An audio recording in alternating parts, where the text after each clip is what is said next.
¿Qué tal, hermano? Buenos días. Nuevamente iniciando nuestro culto online. Y hoy domingo es el Día del Señor. Vamos a orar, por favor. Dios, te damos gracias en el nombre de Jesús por el tiempo que nos permites, Señor, de introducirnos a tu palabra, que tu palabra traiga la verdad, la revelación a nuestras vidas, Dios. Te agradecemos por todas las personas que están atentos, escuchando, están conectados, Señor, a esta red. Te pedimos que lo bendigas en el nombre de Jesús. Amén. El día de hoy vamos a hablar acerca de la revelación es progresiva. Teniendo una secuencia de la semana pasada, estuvimos hablando acerca de los odres y el vino. Los odres, los tipos de odres, el odre viejo, el odre nuevo. Hablábamos de que los odres representan nuestro esquema de pensamientos, intelectos, y el vino nuevo es la revelación. Ahora, hablando de la revelación es la palabra que Dios nos ha dejado a través de su Santa Biblia, la palabra de Dios. Y esta, que vino al hombre desde hace mucho tiempo, desde el antiguo tiempo, vamos a ir viendo de que esa revelación ha ido de forma progresiva al entendimiento de las personas. Y no solamente al entendimiento, sino es que Dios comienza a descargar su palabra, comienza a descargar su sabiduría para que los hombres empiecen a entenderlo. Pero desde Génesis, digamos, no todos entendían lo que Dios les había revelado. Entendamos que en nuestros últimos tiempos, en los tiempos que estamos viviendo, somos nosotros, la generación, que tiene mayor luz de entendimiento de la palabra de Dios. Estoy muy seguro que tú que estás escuchando entendías mucho mejor de lo que Moisés, David, Isaías y tal vez Pablo y los apóstoles tenían como entendimiento, como luz.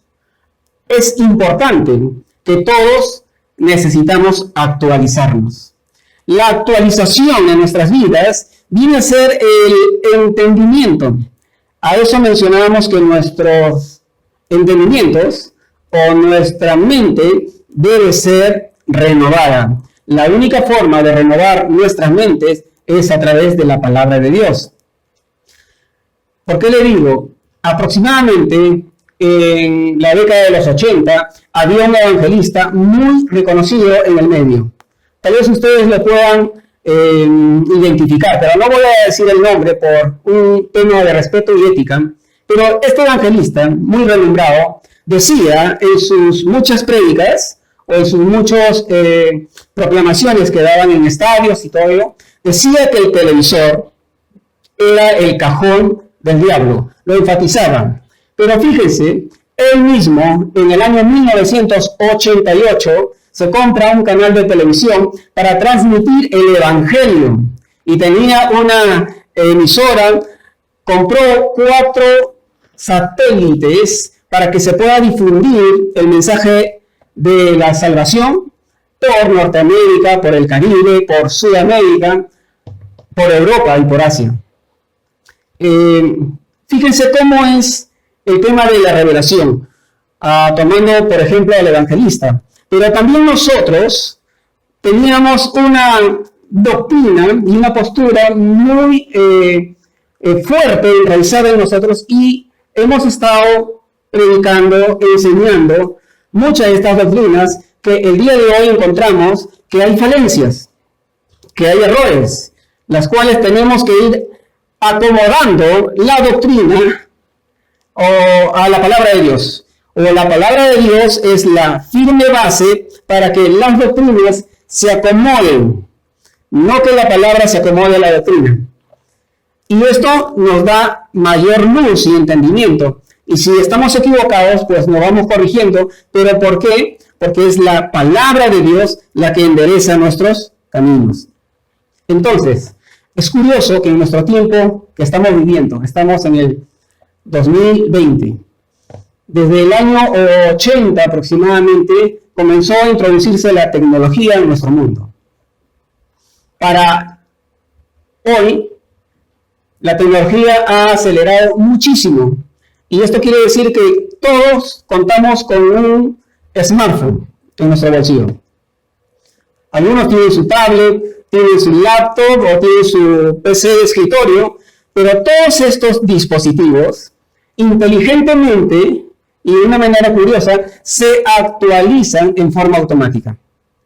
¿Qué quiere decir? Que estos dispositivos manejan un sistema operativo. No sé si ustedes recuerdan, yo recuerdo sí los tipos de Windows que había en las primeras computadoras que se introdujeron en nuestro medio. Pero investigando un poco, porque yo recuerdo el XP, no sé quién recuerda el XP, ese sistema operativo que era bien lento, que demoraba en cargar y queríamos abrir un archivo y demoraba el XP. Me parece que hay algunos dispositivos todavía guardados en nuestras galerías que están con el sistema XP, pero antes del XP existían los Windows 1 y 2. Los Windows 1 y 2 eran esas primeras versiones que tenían como complementos gráficos del sistema operativo DOS. Luego llegaron los Windows 3. Fueron actualizándose los Windows. ¿Por qué se actualizan? Porque tienen mejor versatilidad, tienen mejor operatividad. Viene la versión 3, luego la NT3, luego tenemos el Windows 95, luego salió el Windows 98 y posteriormente el 2000, hasta llegar al Windows ME y luego el que le mencionábamos XP. Tal vez si ustedes no recuerdan el XP, pero sí pueden recordar el Windows Vista. Es la versión anterior al Windows 7 o el Windows 7. Y luego se introdujo el Windows 8 y hoy estamos con el Windows 10. Aquel que no tiene el Windows 10 está con el 7 y el 7 ya se está desactualizando. Está perdiendo muchas funciones, no tiene la cobertura de lo que tiene hoy el Windows 10. Entonces, si el sistema operativo automáticamente pide actualizarse constantemente, la pregunta es, ¿el sistema operativo de tu vida en qué mundo está? No vaya a ser que esté en el XP. Es importante, si los dispositivos se están actualizando, nosotros y nuestras vidas, de la misma forma, no podemos quedarnos en un XP o en un Vista. Tenemos que actualizarlo al punto que podamos llegar a tener nuestro Windows 10. Un sistema muy operativo. ¿Esto qué quiere decir? Estamos hablando de las creencias, secuencia de la semana pasada. Las creencias son tan importantes. Importan las creencias, por supuesto. Las creencias determinan tu actitud. La actitud de las personas es determinada por su aptitud. La actitud te lleva a la aptitud y la aptitud determina tu altitud. ¿Se dan cuenta qué importante es las creencias? Lo que tú crees importa muchísimo. Ahora, somos creyentes, hijos de Dios. Nos proclamamos cristianos porque somos seguidores de Cristo. Necesitamos que la gente sepa y tenerlo en claro cuáles son los fundamentos de fe o cuál es nuestra creencia. Y debemos afirmar categóricamente y decirle a todo el mundo, incluso eso vamos a buscar, colocar en nuestra página. Somos TEBP, la Iglesia Evangélica Pentecostal Misionera del Buen Pastor. ¿Pero qué creemos? La gente debe saber qué es lo que creemos. Nosotros creemos en Dios. Creemos en la Biblia, en la salvación. Creemos en el bautismo en agua y creemos en el bautismo en el Espíritu Santo. Creemos en el Espíritu Santo, en la Santa Cena, en el cielo, en el infierno. Creo en el nuevo nacimiento, en la segunda venida de Cristo. Tú puedes decir ahí donde estás conectados. Yo también creo en la gracia, en la justificación. Creo en la santificación. Creo en Cristo, en la sanidad divina. Creo en la fe, en la vida eterna, en la muerte eterna. Creo en el milenio, en cielos nuevos y tierra nueva, y creo en el juicio final. Son nuestras posturas de creencia. Eso es lo que creemos nosotros. Y debemos manejarlo. Si yo creo eso, yo debo manejar. ¿Cómo creían? ¿Cuál era la fe de Abraham? ¿Cuál era la fe de David? ¿Cuál es la fe nuestra? ¿Qué tanto ha cambiado esto? ¿Qué tanto se ha fortalecido? Fíjense algo, amados hermanos. Nuestro título es La revelación es progresiva. Lo que Dios nos ha revelado en este tiempo es algo que tal vez no le ha permitido a los hombres en sus primeros días, aquellos que fueron inspirados por Dios para escribir la Biblia. Por eso en Colosenses 1:26 dice de esta manera: el misterio que había estado oculto desde los siglos y edades, pero ahora se ha sido manifestado a sus santos. La Biblia dice que ese misterio, lo dice la Biblia, ese misterio que estuvo oculto. Cuando la Biblia habla del misterio, está diciendo que hay cosas que no lo ha revelado al hombre y que cuando ese misterio un misterio es algo que está oculto, algo que no se ve, por eso se llama misterio, algo que no se ha revelado. Pero cuando ese misterio que estaba oculto desde hace mucho tiempo se ha manifestado a nosotros, los santos, la iglesia, es que Dios sabe que nuestros odres, a través de su palabra, están siendo renovados. Por eso nos capacita para poder discernir, para poder entender y de acuerdo a eso interpretar lo que es la palabra de Dios. Desde el Génesis hasta el Apocalipsis, la revelación fue cambiando progresivamente. Moisés fue un tipo y sombra del real Salvador y Libertador del pueblo hebreo, Cristo Jesús. Pero ellos, los hebreos, no tenían esa revelación. Tenían la palabra, pero no tenían el entendimiento. Ellos fijaban su mirada en Moisés, que los iba a libertar, pero solamente era un tipo y sombra de que había de venir un libertador que libertaría a la humanidad entera. ¿De qué? Del diablo, del pecado. Fíjense algo más, David fue otro tipo y sombra del gran pastor de la iglesia, Cristo Jesús. Ellos tampoco sabían esa revelación. ¿Has leído Salmo 23:1? Jehová es mi pastor, nada me faltará, en lugares delicados pasto me hará descansar. Junto a aguas de reposo me pastoreará. Fíjense, toda una vivencia de un gran y un buen pastor, lo que fue David. Pero era solamente un proclamador, alguien, un tipo y sombra del verdadero pastor, Cristo Jesús. Isaías fue tipo y sombra del gran profeta de la humanidad, Cristo Jesús. Ellos tenían la palabra, pero no tenían la revelación del entendimiento. Cosa que nosotros sí entendemos. ¿Quién fue Moisés y por qué estuvo en la historia? ¿Quién fue David y por qué estuvo en la historia? ¿Quién fue Isaías y por qué estuvo en la historia? Podemos entender muchas cosas que los hombres en aquel tiempo no entendían. Romanos 16:25. Y al que puede confirmaros según mi evangelio y la predicación de Jesucristo, según la revelación del misterio que se ha manifestado y que se ha mantenido oculto desde tiempos eternos.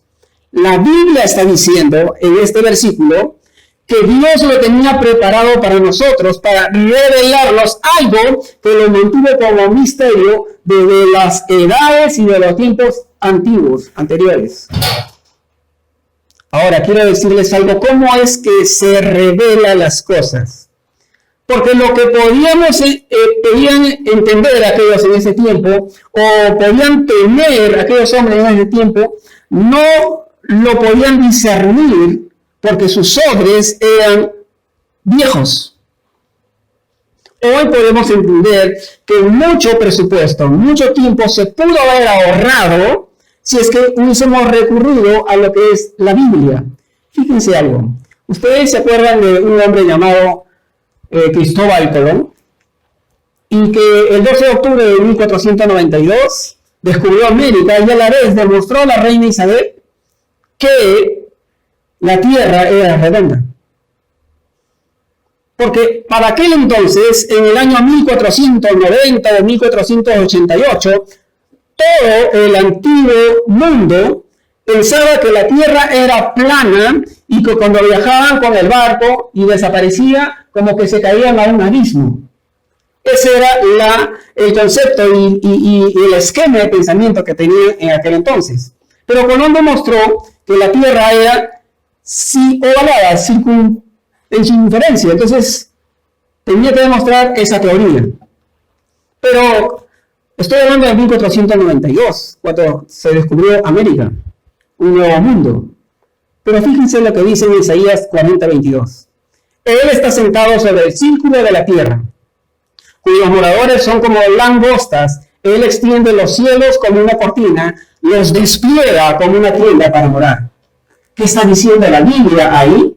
Está diciendo que la tierra era redonda y eso ya se había escrito 750 años antes de Cristo. O sea, quiero entender algo con ustedes.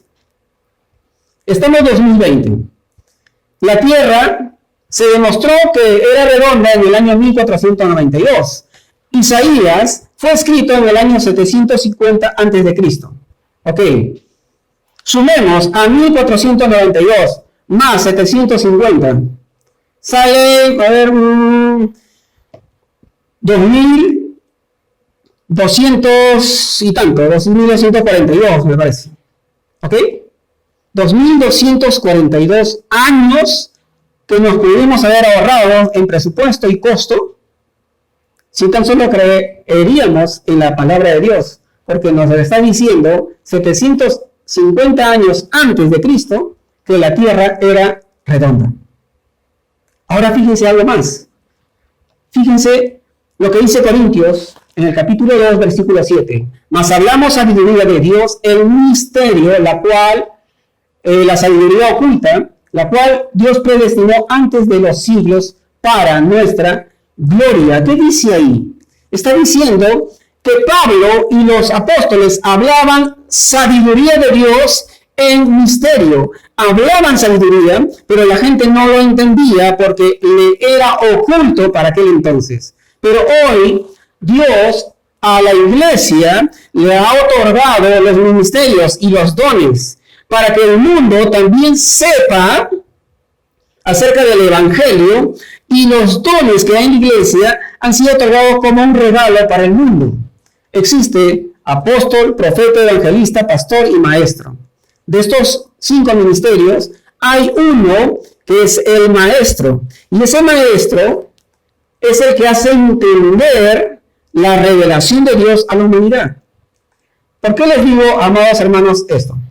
Porque cuando teníamos la palabra de Dios, podemos leer e interpretar de acuerdo a nuestra forma. Y eso era lo que ocurría hace muchos años atrás, tal vez en los años 80, tal vez en los años 90, cuando se tomaba un texto y se hablaba acerca de, por decir, la maldición generacional. ¿Qué es eso? Se tomaba un texto que estaba basado en Éxodo 25 y decía: no te inclinarás a ella ni la honrarás, porque yo soy Jehová, tu Dios fuerte, celoso, que visito la maldad de los padres sobre los hijos hasta la 3ª y 4ª generación de los que me aborrecen.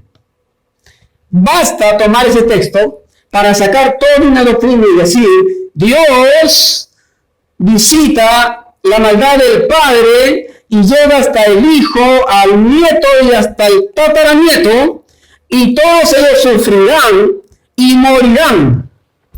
Y eso era la maldición generacional. Aquellos que estaban metidos en brujería, le decía que llegara también a sus hijos, a sus nietos y hasta tus tataranietos. Pero llegó una revelación nueva. ¿Qué dice en Ezequiel, en el capítulo 18, versículo 20? El alma que pecare, esa morirá. El hijo no llevará el pecado del padre, ni el padre llevará el pecado del hijo. La justicia del justo será sobre él, y la impiedad del impío será sobre él. No existe la maldición generacional. Tú no tienes por qué pagar el pecado de tus padres, ni tienes que pagar el pecado de tu abuelo ni de tu bisabuelo. tú pagarás el pecado tuyo. Lo mismo ocurre con los padres. No tienen por qué cargar los pecados de los hijos, porque tenemos libre albedrío y decisión propia y somos responsables de eso. Pagaremos las consecuencias de nuestros propios pecados. El alma que pecare, esa morirá. Ahora, fíjense algo más, amados hermanos. Lo mismo que la maldición generacional, también se habla acerca, o se hablaba acerca de la justificación. Recuerdo cuando estuve en una zona de Chanchamayo, en Antaloma, un joven en una de las capacitaciones me dijo: pastor, usted habló de la justificación, pero la Biblia dice que no hay justo ni a uno. Nadie es justo. Y fue interesante porque él tocó un texto del cual vamos a leer. Pero quiero decirle, antes de pasar eso, el que no cree en la justificación del creyente, echa por tierra la obra de Jesús. Él basó su texto en Romanos 3, versículos 10 al 12. Como está escrito, no hay justo ni a uno, no hay quien entienda, no hay quien busque a Dios. Todos se desviaron a una, se hicieron inútiles. No hay quien haga lo bueno, no hay ni siquiera uno. El texto dice claramente en el versículo 10, no hay justo ni hay uno. Pero el texto de Romanos solo es extraído del Antiguo Testamento. Y en el Antiguo Testamento, el texto que se extrajo ahí fue del libro de Salmos. Y en el libro de Salmos, en el Salmo 53, verso del 1 al 3, dice así: dice el necio en su corazón, no hay Dios. Se han corrompido y hicieron abominable maldad, no hay quien haga bien. Dios desde los cielos miró sobre los hijos de los hombres para ver si había algún entendido que buscara a Dios. Cada uno se había vuelto atrás, todos se habían corrompido. No hay quien haga lo bueno, no hay ni siquiera uno. Si ustedes se dan cuenta, el texto de Romanos fue extraído del Salmos, pero en el Salmos no encontramos la única palabra justo. En Romano lo dice así porque cuando se tradujo y se interpretó, lo pusieron, hay que colocar acá, no hay justo. Y por ese error se crea toda una doctrina muy falsa. Pero gracias a Dios que encontramos que no es así. En Salmos, la base bíblica de la raíz, la porción bíblica de donde se sacó, no existe la palabra justo. Dice que todos se desviaron, todos hicieron lo malo, no hubo ni siquiera uno, dice todo, pero no dice justo. Ahora, yo quiero decirle, amados hermanos, sí hay justos, para aquellos que piensan que no hay justo ni uno. Sí hay justo, y te voy a citar solamente 3 citas bíblicas de las aproximadamente 24 que hay. Proverbios 24, 16, porque 7 veces cae el justo. Vean conmigo, justo. Bien, la Biblia está diciendo eso, yo no lo digo. Proverbios 24, 16, porque 7 veces cae el justo y vuelve a levantarse, mas los impíos caerán en el mal. Yo no lo puse, y eso lo pueden ver ustedes en cualquier versión, siempre dirá el justo. O sea, yo estoy entendiendo que aquí sí hay un justo, se le escapó tal vez en Romanos 10. Pero fíjense en los Romanos 1:17, porque el Evangelio, la justicia de Dios se revela por fe y para fe, como está escrito, mas el justo por la fe vivirá. Estamos encontrando que hay 2 justos aquí. Pero se está hablando de muchas personas, mas el justo, todo aquel que es justo. Recuerden ustedes un texto que dice, Jesús hablando a las personas les dijo, yo no vine por pecadores, porque no tienen necesidad. Yo vine por pecadores. Yo vine por pecadores, porque ellos tienen necesidad. Yo no vine por justos, porque los justos no tienen la necesidad de la justicia, porque ya la tienen.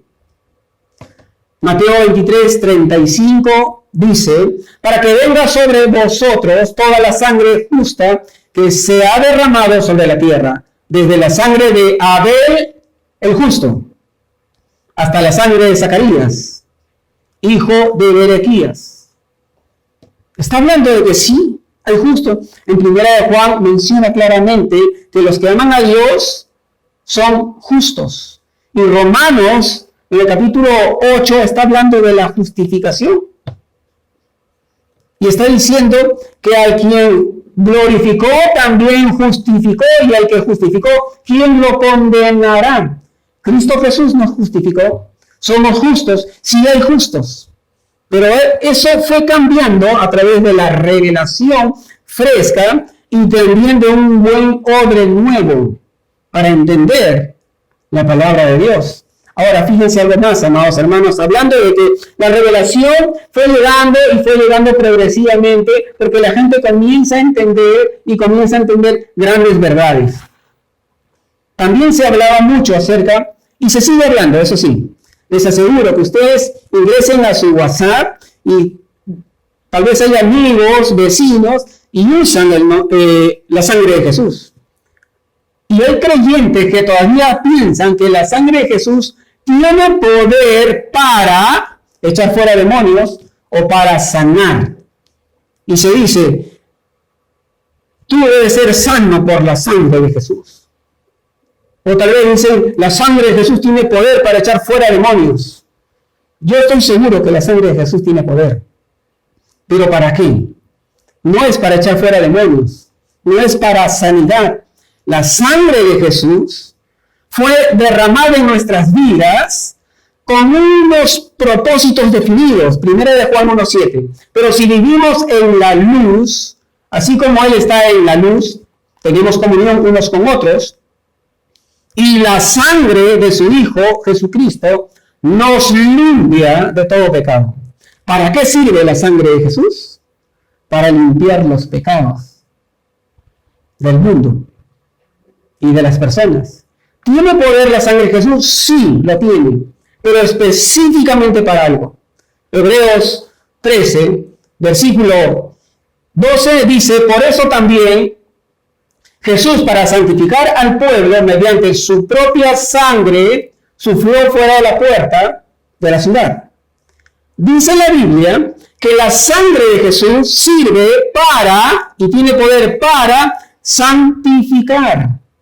Si tú vas a buscar todos los textos que te hablan de la sangre de Jesús, te vas a dar cuenta que la sangre de Jesús limpia los pecados, purifica, santifica, nos hace aceptos a la presencia del Señor.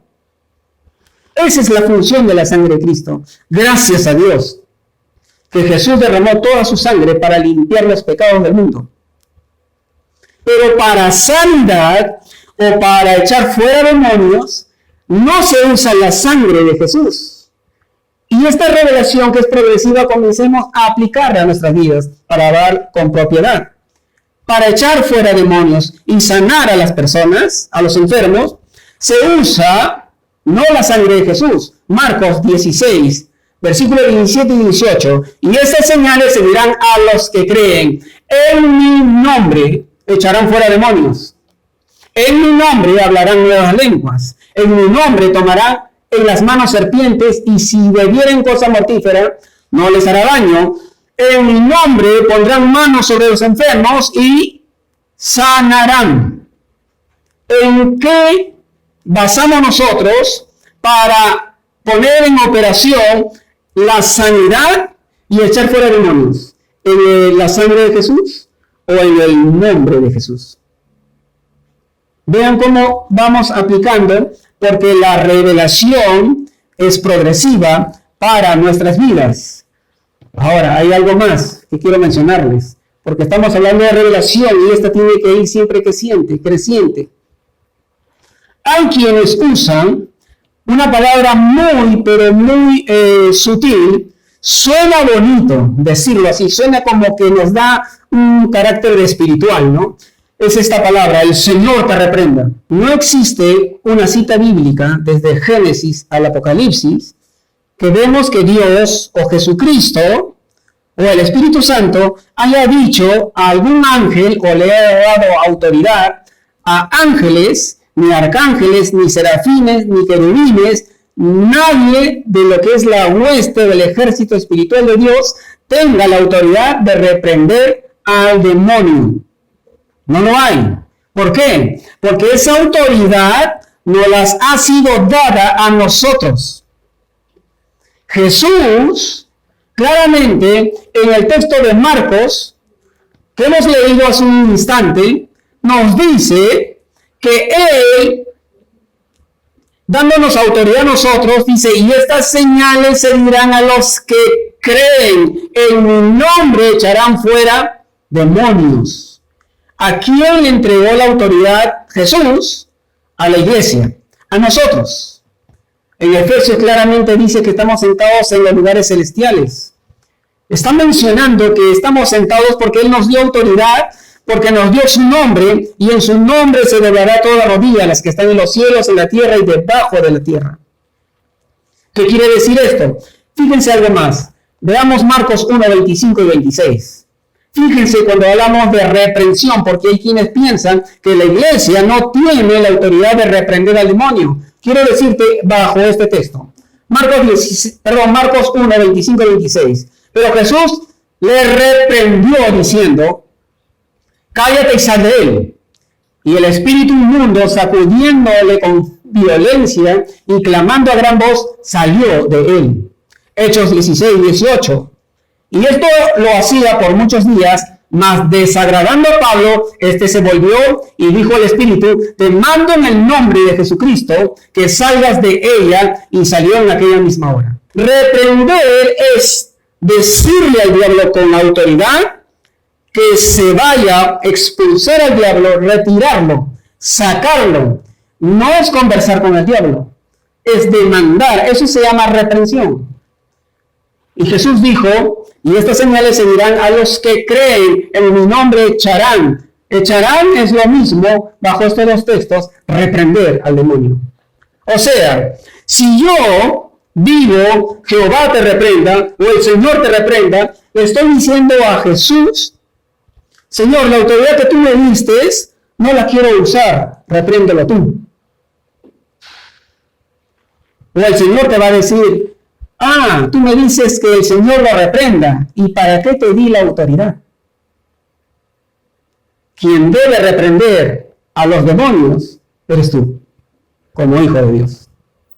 Entonces, aunque suena bonito, esta frase no es muy aplicable para nosotros. Porque nosotros sí tenemos autoridad para reprender y echar fuera demonios. Ahora, quiero darme, ya casi para terminar, darte aún más algo que estuvo en nosotros como la entrega de Dios, como una doctrina, pero que en este tiempo hemos recibido una revelación nueva. Quiero decirte acerca de la novia de Cristo. A ver, ahí donde están, por favor, honestamente, levanten su mano, digan quién está de acuerdo o no. Dígame, ¿la iglesia es la novia de Cristo, sí o no?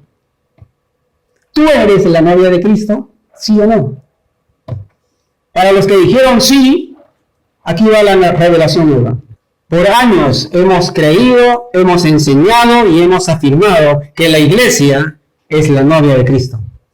Que estaremos en la boda del Cordero 7 años o tal vez 7,000 años estaremos con Cristo, gozándonos de la boda. Pero no es así. En el año 2006, aproximadamente en 2004, 2006, que recuerde, llegó al Perú un entendido en escatología, Hilton Sutton, y trajo una revelación nueva.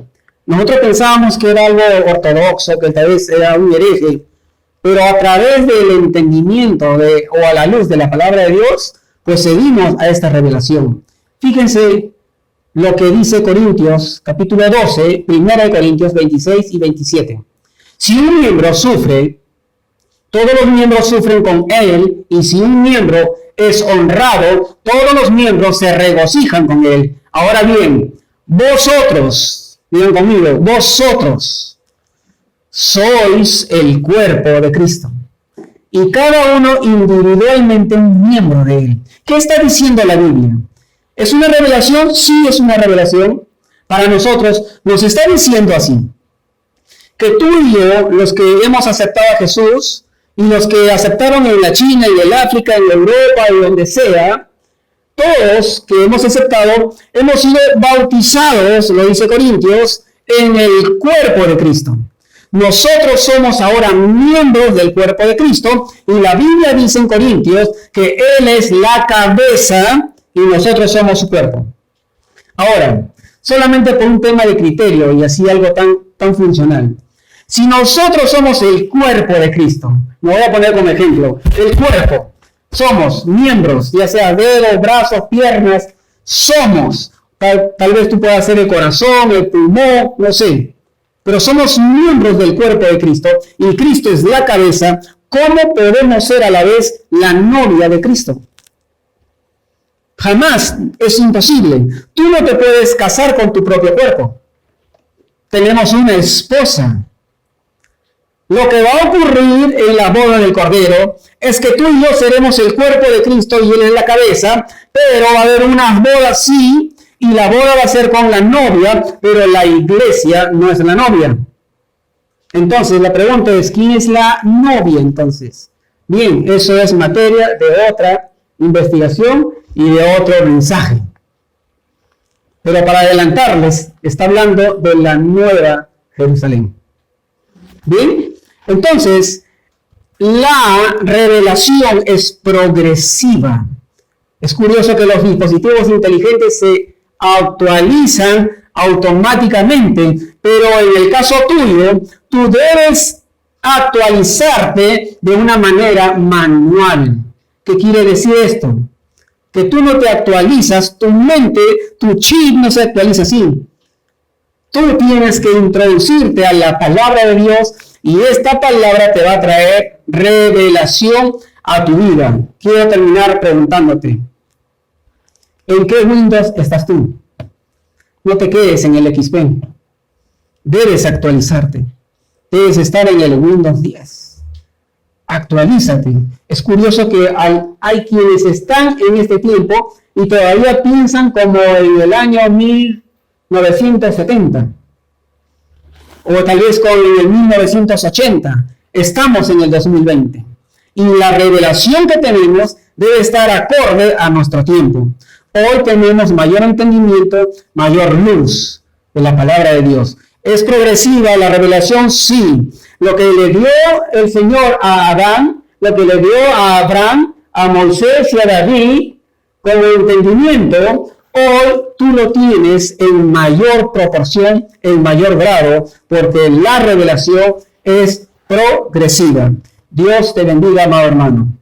Estoy consciente de que a través del estudio de la palabra de Dios y la ayuda del Espíritu Santo, nuestro entendimiento y la revelación serán cada día mucho mejor, serán nuevas cada día. En el nombre de Jesús. Padre, te doy gracias por este tiempo, que tu palabra, Señor, sea de mucha ayuda, de confort para nuestras vidas, Señor, pero a la vez como un desafío que nos rete cada día, Señor, a tener mayor entendimiento, mayor revelación, y poder edificar al cuerpo de Cristo. En el nombre de Jesús, te pido que bendigas a todos mis hermanos. Amén.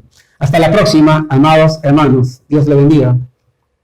El mensaje de hoy nos desafía en gran manera. Les invito a poderlo ponerlo en práctica durante toda la semana. No se olviden de poder participar en nuestras diferentes reuniones online. Dios me lo bendiga, hermanos. Nos vemos la próxima semana.